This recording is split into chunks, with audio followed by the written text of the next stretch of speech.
ఎవరన్నా ముత్యాలంపాడు ముత్యాలంపాడు ఏం పేరు నరసింహారెడ్డి పొమ్మి నరసింహారెడ్డి ఈ దేనికి కిందకి వస్తుంది గురజాలనా గురిజాల ఎమ్మెల్యే ఎవరన్నాడా ఎరపతిని శ్రీనివాసరావు ఎరపతినేని శ్రీనివాసరావు అంతకుముందు కాసు మహేష్ రెడ్డి మహేష్ రెడ్డి వైసీపీనా వైసీపీ ఏంది టీడీపీ టీడీపీ కూటమి ప్రభుత్వం కూటమి ప్రభుత్వం ఎట్లుందన్న కూటమి ప్రభుత్వం కూటమి ప్రభుత్వం ఇచ్చిన సూపర్ 6 హామీలో ఒకటి ఫస్ట్ బస్సుది పెట్టాడులే కానీ ఉపయోగం లేదు వాళ్ళే తన్నుకోవడం ప్లస్ వాళ్ళే ఆ లేడీసే పోయి మన మేనేజర్లకు కంప్లీట్ చేయడం ఎండీలకి వాళ్ళకి ఏది మన బస్సు వాళ్ళకి చేసి ఇది పొజిషను దానివల్ల ఇలా జరుగుతుంది అని మన వాళ్ళు కంప్లీట్ చేయడం వల్ల అది కూడా వాడు పెట్టడం వల్ల లాసే కానీ లాభం లేదు లేదు నో యూజ్ నో దేనికి ఆడవాళ్ళు కూడా పోతారు ఉపయోగం ఏముంది పోయినంత మాత్రం ఉపయోగం ఉంది మనకి పథకం పెట్టామంటే ఒక 100 మందికి 200 మందికి ఉపయోగపడేటట్టు ఉండాలి ఇప్పుడు జగన్మోహన్ రెడ్డి పెట్టినా కానీ మనకి ఇప్పుడు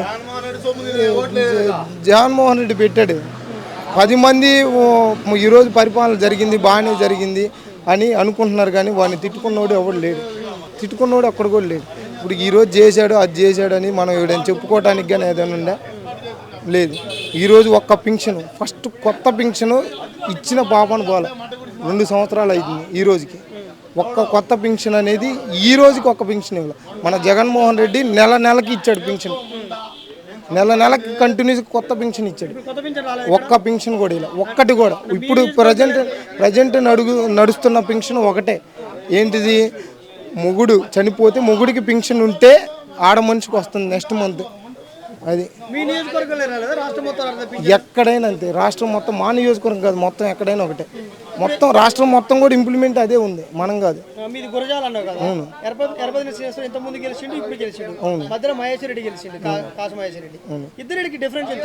ఏముంది వచ్చిన పథకాలు వచ్చిన ఇప్పుడు బడ్జెట్ ప్రకారం మన కాసు మహేష్ రెడ్డి గారు చెప్పుకుంటా వెళ్ళారు నడుచుకుంటా దాని ప్రకారం కొన్ని ఇప్పుడు మెడికల్ కాలేజ్ ఉంది మనకి మెడికల్ కాలేజీ బ్రహ్మాండంగా కట్టారు చాలా వరకు కంప్లీట్ చేశారు ఇంకా కొద్దిగా ఉంది ఆ కొద్దిగా ప్రకారం మన మిగతాది కూడా కంప్లీట్ చేస్తే అయిపోద్ది మనకి అది కంప్లీట్ చేయకుండా ఇలా జరుగుతుంది కాబట్టి దాన్ని మళ్ళీ మనం రీఓపెనింగ్ చేసుకొని మళ్ళీ వాళ్ళని ఎవరు వచ్చినా కానీ డెవలప్మెంట్ చేసుకోవడం మనకు కావాలి డెవలప్మెంట్ లేదు దానివల్ల మనం ఇది చేసుకుంటున్నాం అంతేకాని మనోడు ఏంటంటే ఎవరికైనా పార్టీలు నాయకులకి కార్యకర్తలకు న్యాయం చేయాలనే ఆలోచనతోనే ఉంటాడు ఎరపతి నుంచి కాసు మహేష్ రెడ్డి గెలుస్తాడు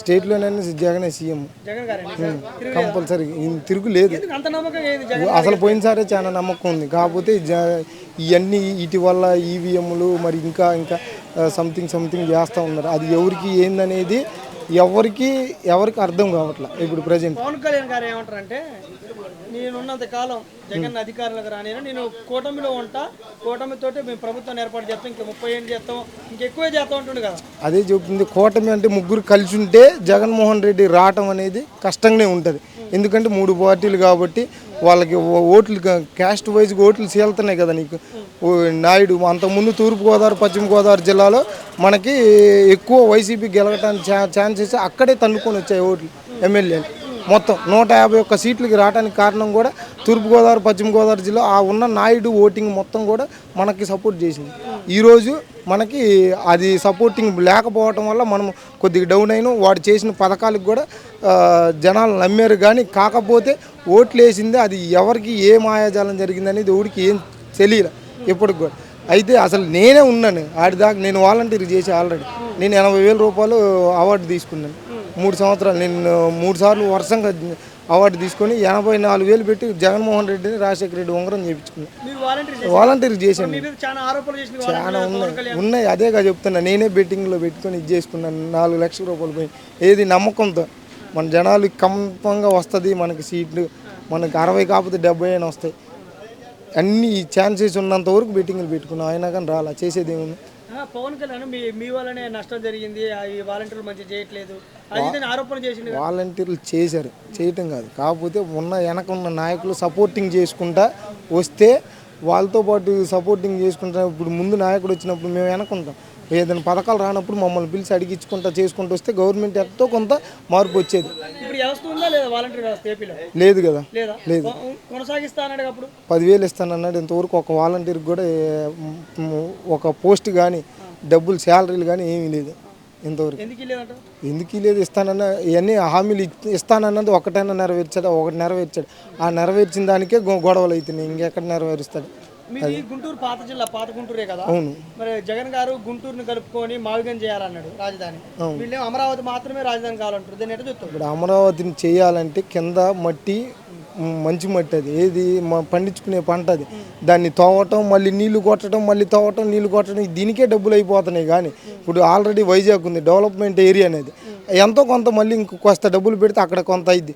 రాయలసీమలో ఏదైనా రాళ్ళు ఉన్న కాడ పెడితే ఎంతో కొంత పెట్టుబడి తక్కువ అయింది అన్న ఆలోచనతో జగన్మోహన్ రెడ్డి ముందుకు వచ్చాడు 3 రాజధానులను. ఇక్కడ ఏంటంటే ఇందులో మనకి ఆటోమేటిక్గా మట్టి తవ్వుతున్నాం, పోస్టు నిలబడడానికి కనీసం 2 బిల్డింగ్లు వేస్తే 3వ బిల్డింగ్కి పడిపోద్ది. బిల్డింగ్ స్టాండర్డ్ లేదు, రాళ్ళు ఉన్న చోట. ఇప్పుడు అంతే, హైదరాబాద్ ఉంది, ఏం కొండలు కొట్టలేదు, దాంట్లో ఎంత డెవలప్మెంట్ అయింది. అలాంటి ఏరియాలు చూసుకొని మనం ఆటోమేటిక్గా ముందుకు పోతే పెట్టుబడి తగ్గుద్ది, ప్లస్ మన జనాలకు కూడా చూపించడానికి అవకాశం ఉంటుంది, ఏది జాబులకి. ఇప్పుడు మావిగన్కి మీరు మీరు మిమ్మల్ని అడిగితే ఒక కామన్ మ్యాన్గా మావిగన్కి మద్దతు ఇస్తారా, అమరావతికి మద్దతు ఇస్తారా? మావిగన్కి ఇవ్వాలి. అంతేనా? అమరావతికి ట్రోల్ చేయడానికి ఏముంది, జనాలకి తెలియక ట్రోలింగ్, అది జనాలకి చెప్పేవాడు లేకే ఇలాగ ఈరోజు జనాలకి ఇంటిమేషన్ ఇది జరుగుతుంది, ఇలా జరుగుతుందని ప్రతి నాయకుడు కానీ చెప్పే ఇలాంటి వాళ్ళు మనుషులను పట్టుకొని ఒక 3-4 పెట్టుకొని పోయి ఒక కుటుంబానికి మనం ఎక్స్ప్లెయిన్ చేస్తూ ఉంటే ఆటోమేటిక్గా జనాల్లో మార్పు అనేది వస్తుంది. జనాల్లో మార్పు అనేది రావడానికి ఫస్ట్ మెయిన్ ఇదే. అంతకుముందు జరగడానికి కూడా మన వైసీపీ గవర్నమెంట్లో కారణం ఏంటంటే వాలంటీర్లు చేశారు, వాళ్ళ మీద వదిలేశారు. నాయకుడు ముందుకు పోయినప్పుడు వాలంటీర్ కూడా వెనక పెట్టి ఈ గవర్నమెంట్లో ఈ పథకం రాలేదని వాళ్ళు అడుగుతున్నప్పుడు మనం వాలంటీర్ని ముందు పెట్టి ఏందిరా ఈ పథకం రాలేదని అడిగినట్టయితే ఈరోజు గవర్నమెంట్ ఎంతో కొంత ముందుకు వచ్చింది. చదువుతున్న ఈవీఎం ట్యాంపరింగ్ ఏదో ఒకటి మా అయితే జరిగింది, జరగటం కంపల్సరీగా, జరగంది ఏం లేదు. జెన్యున్గా చేసినోడు ఎవడు ఇదవలా, ఎవడు ఉన్నాడు అంతే. మరి అంతే, ఓటు శాతం తిరిగింది, కాకపోతే 40 ఉంది కదా మనోడికి, ఉన్న 40% ఓటు బ్యాంకింగ్, మహా అయితే 10 or 5తోనే బ్యాలెన్సింగ్తోనే ఓడిపోయాడు మనం. భవిష్యత్తులో జగన్ గెలిస్తే ఎన్ని సీట్లు గెలుస్తాడు? భవిష్యత్తులో జగన్ గెలిస్తే ఈసారి మళ్ళీ 175కి 170 దాకా వస్తాయి.